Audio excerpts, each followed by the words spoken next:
Siang itu Fiona berjalan hendak menunggu Bibi Wang di pintu keluar pusat perbelanjaan.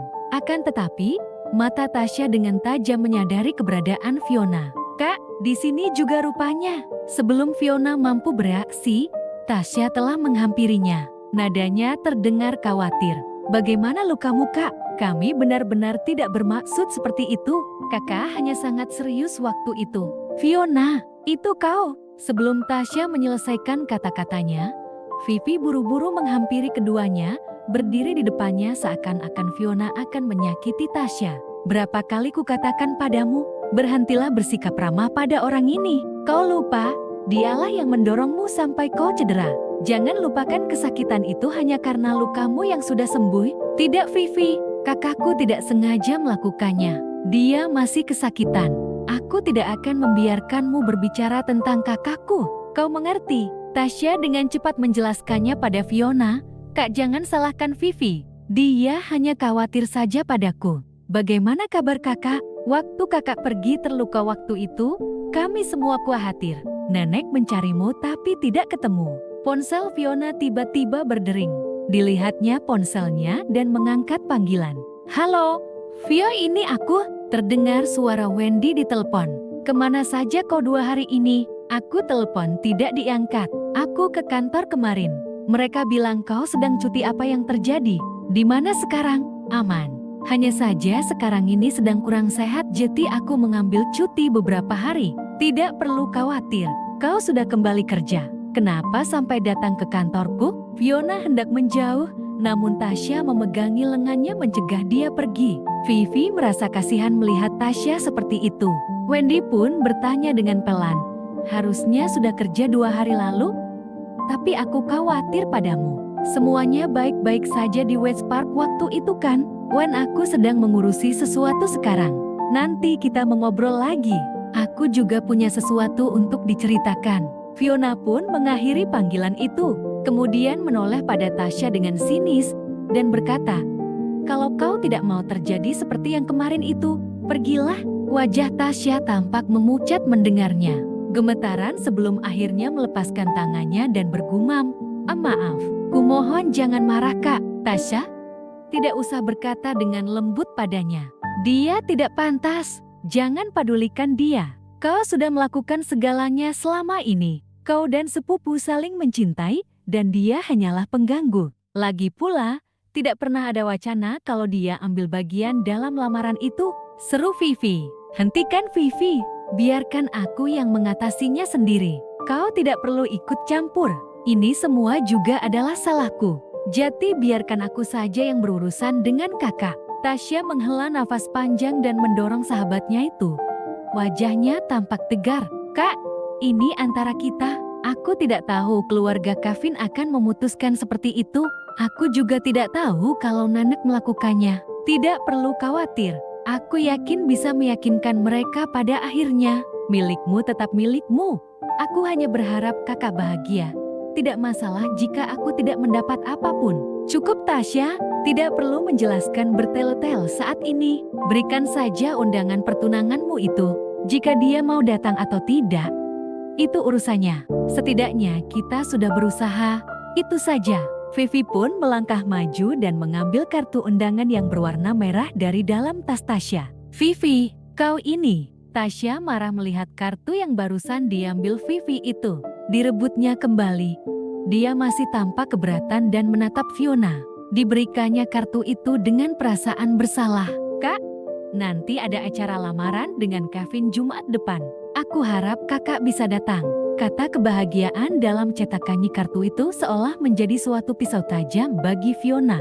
Perasaannya tampak tersayat sekali lagi. Peduli, khawatir, jika memang semuanya benar, dia tidak akan bertemu dengan David setelah terluka parah dan menyadari bahwa tidak ada yang mengejarnya. Fiona harus mengakui bahwa dirinya benar-benar bodoh. Dia selalu memerankan sosok yang kurang penting. Mengapa semuanya jadi begini? Dia tidak tahu. Apalagi yang harus dilakukannya? Apa dia harus menanyai adiknya ini dengan marah atau malah berdebat dengannya karena frustasi? Tidak perlu lagi. Orang akan mempedulikanmu saat pikir mereka kau itu penting. Jika tidak, kau bukanlah apa-apa bagi mereka. Fiona memikirkan ini sembari mengenakan kacamata hitamnya. Jemarinya yang panjang dengan anggun mengambil undangan itu dari Tasya. Dilihatnya nama kedua orang itu. Sudah selesai Nyonya. Ayo kita pergi. Terdengar suara Bibi Wang dari arah belakang. Didengarnya percakapan itu dan mengerti apa yang sedang terjadi. Dua gadis ini dengan jelas seperti bersandiwara saja di hadapannya. Namun dia terkesan dengan sikap nyonyanya yang tenang dan penuh kendali ini. Fiona mengangguk dan menyerahkan undangan tadi pada Bibi Wang sambil melangkah keluar meninggalkan toko tanpa mempedulikan mereka berdua lagi. Meninggalkan Tasya dan Vivi yang terpaku. Keduanya terdiam. Mereka tidak tahu apa yang sedang terjadi saat itu.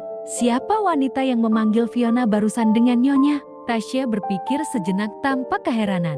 Tanpa mempedulikannya, dia mulai mengejar kakaknya itu. Vivi dengan cepat mengikutinya dan mereka merasa seperti mengalami halusinasi telinga. Namun, sosok Fiona tidak terlihat. Begitu ramai kala mereka mencoba mencarinya, namun tidak ketemu juga. Tasya berhenti mengatur nafasnya.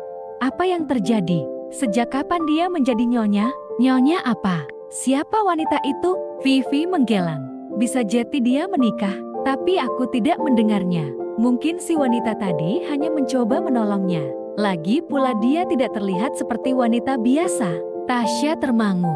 Dia hanya bisa berpikir kemungkinannya demikian, sehingga dia mengangguk melihat Vivi. Selama ini dia tidak dekat dengan lelaki manapun kecuali Kevin.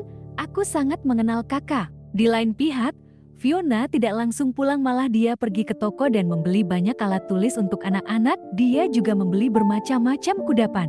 Nyonya, kenapa kita membeli banyak barang untuk anak-anak? Tanya Bibi sambil membantu Fiona memasukkan barang-barang itu ke dalam mobil. Fiona berjalan ke kursi pengemudi dan berkata, "Terima kasih Bibi, aku akan ke panti asuhan. Kembalilah duluan, aku menyetir sendiri." Nyonya masih belum sepenuhnya pulih. Tuan meminta, "Aku tidak selemah itu dan akan baik-baik saja. Pergilah, nanti terjebak macet," jawab Fiona dengan sopan. Sudah hampir 1 jam mengemudi, mobilnya dengan perlahan berlalu menuju wilayah utara perumahan lama. Diparkirnya di sebelah lapangan yang sedikit menurun. Lapangan tua itu dulunya sebuah sekolah dasar.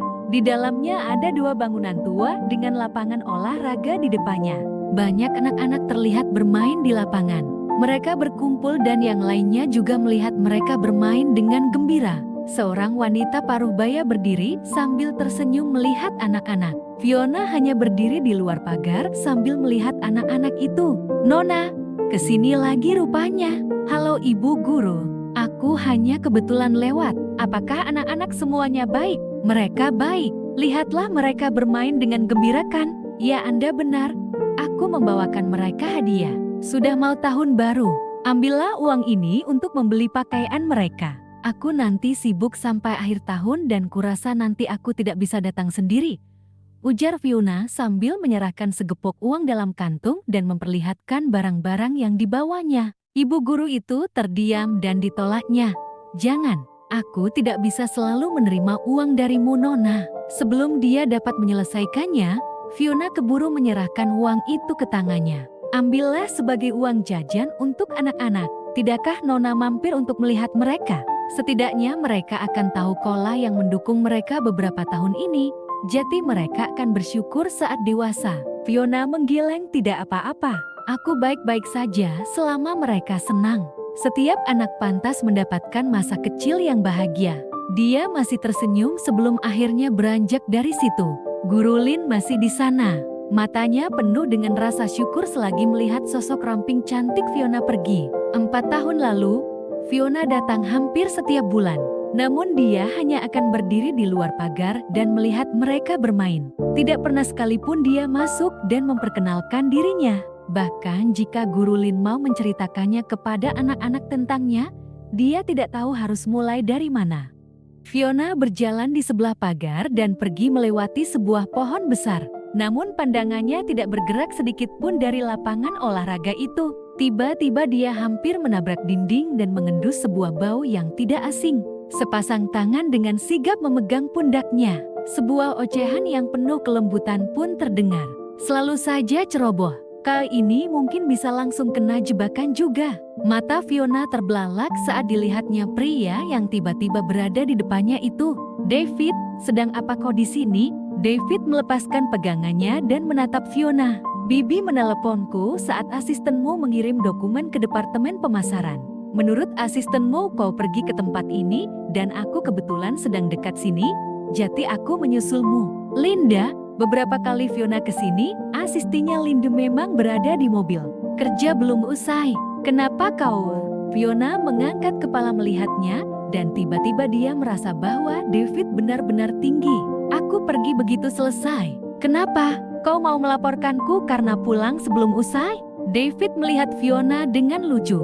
Aku tidak akan berani. Kau kan bos tertinggi. Aku senang kau menyadarinya. Bagaimana keadaanmu? David melihat bahu kirinya. Tidak apa-apa. Aku akan baik-baik saja dalam beberapa hari. Balas Fiona pelan, memandangnya. Sudah makin larut. Ayo kembali. Belum. Ikut aku, kata David sambil memandang matahari yang hangat itu.